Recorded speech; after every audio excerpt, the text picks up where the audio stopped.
Hello there, delightful friends, and welcome back to the channel. For any of you who haven't visited before, I am very happy to meet you. My name is Seraphina, and I am a storyteller. More than that, I can move throughout worlds to bring you back rhymes and stories from strange and magical places. Today's rhyming story is set in the Cotswolds area of the United Kingdom. It is about a wicked couple called the Tanfields, who caused immense misery and hardship for the people around them. When the Tanfields died of old age, the people rejoiced, hoping their area would finally have peace. Sadly, the Tanfields were not willing to stay dead. Stay with me to find out what occurs when the Tanfields return and how their victims respond. Let us begin.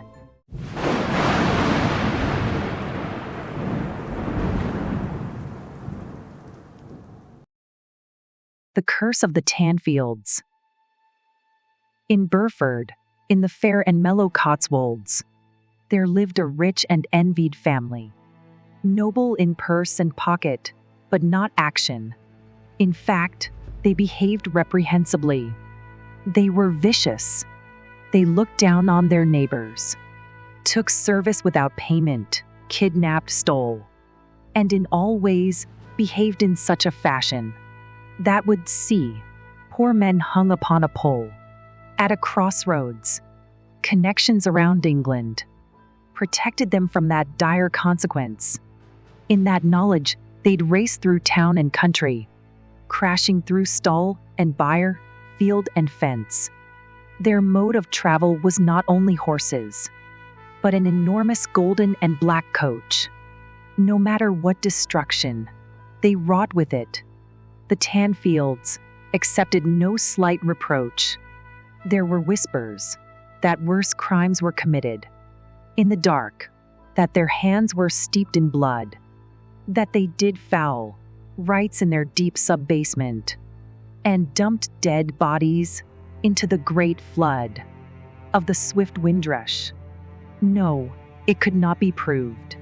The couple were much cleverer by far than ordinary murderers, but when kids vanished, it was thought they had not gone far, but had been taken to the depths of the house, where the Tanfield lovers were wont to feast, and on wild nights, when none could hear their pleading, were sacrificed to the one called the Beast. When age crept in on them and slowed the Tanfields, the folk of Burford breathed a relieved sigh, and to speak true, not man, woman, or child, shed a tear when they heard the pair had died. Quick as could be, the Tanfields were laid in mirth. People hoped that they'd have peace from now on. But 7 nights later, on Sunday evening, when the moon was full and the starlight shone upon the earth, the Tanfields, whooping, shouting, came crashing over rooftops, fields, and streams. In their great coach, they hollered their derision for the people of Burford and their dreams of restful nights. The townsfolk hid in their homes, hearing the Tanfields race across the hills, and wondering what sin they had committed to be faced with such loud and dreadful ills. Almost every night, through the streets of Burford, the spectral horrors ran their midnight spree. People went weary to work of a morning, because the dead roamed so unnaturally. 3 times, the priest from Burford stood before the Tanfields in their coach and bid them depart. The 3rd time, they ran him quite off the main road, and thereafter, the gentle fellow's heart no longer worked as it should. Soon the people could not endure the endless carousing, as much as they felt for their friendly father. Their troubles they once again brought to him. As it turned out, the priest had heard of a man, pure of heart and soul, ripe with heaven's power. It was said that he had but to speak a prayer, and wickedness would flee upon its hour. At once, the man was summoned into Burford and told the people would pay anything if he'd defeat the diabolic Tanfields and keep them from their nightly roistering. The holy man asked for time to consider. After 2 days, an answer he returned. The Tanfields clearly should be fasting in fire, for wicked souls, such as theirs always burned. To remedy their freedom, all of Burford, with the holy man would join in and pray, until the Tanfields could be forced into a vessel, a bottle, never to away. Once they were captive in the blessed container, the Tanfields would be placed within the ground, or some other place where no one would seek them, neither to be uncovered nor be found. The Tanfields would be confined to perdition, where the wicked and the deceitful burned. No one would again lose rest through fear of them. Even from memory, they would be spurned. And thus it was, through the tumult of a night, stricken with thunder and wild lightning cracks, the holy man exorcised the 2 Tanfields into a bottle. Though they roared and smacked upon the glass, they were, at last, imprisoned. The bottle glowed as hot as hell, it said. So the holy man raised it up with pincers and buried it beneath the stony bed of the fair river Windrush. Should the water always flow over the place they were bound, the Tanfields would never molest Burford, and no shaking babe be wakened by the sound of dreadful coach and phantom horses racing.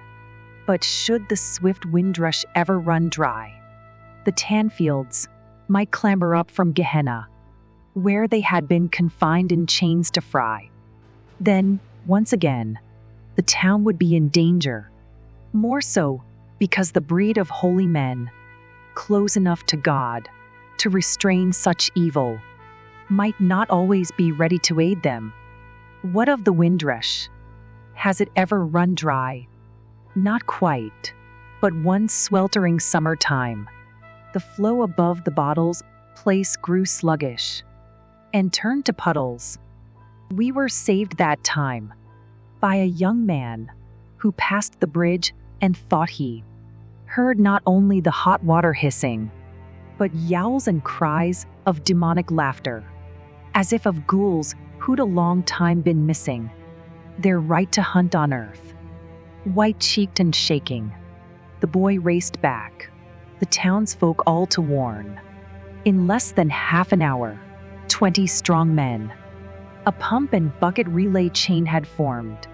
For 3 days, they continued to till the Windrush, swelled again beneath a fair, cooling rain. But not until it fell did the hellish sounds, bursting up from the earth, retreat again.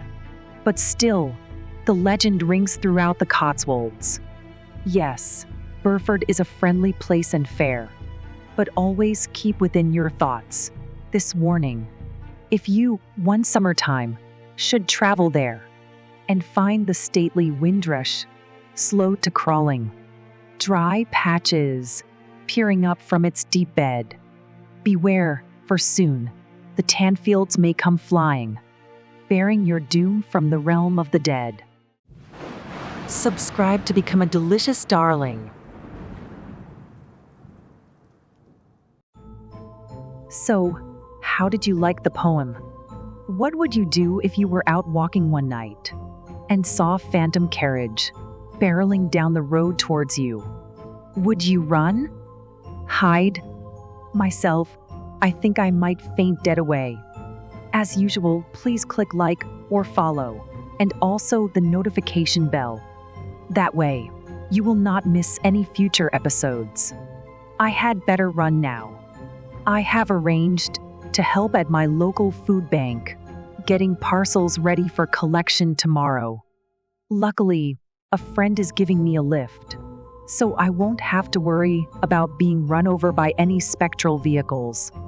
Until next week, I wish you health, wealth, happiness, and pleasant dreams. Sleep well, my delicious darlings.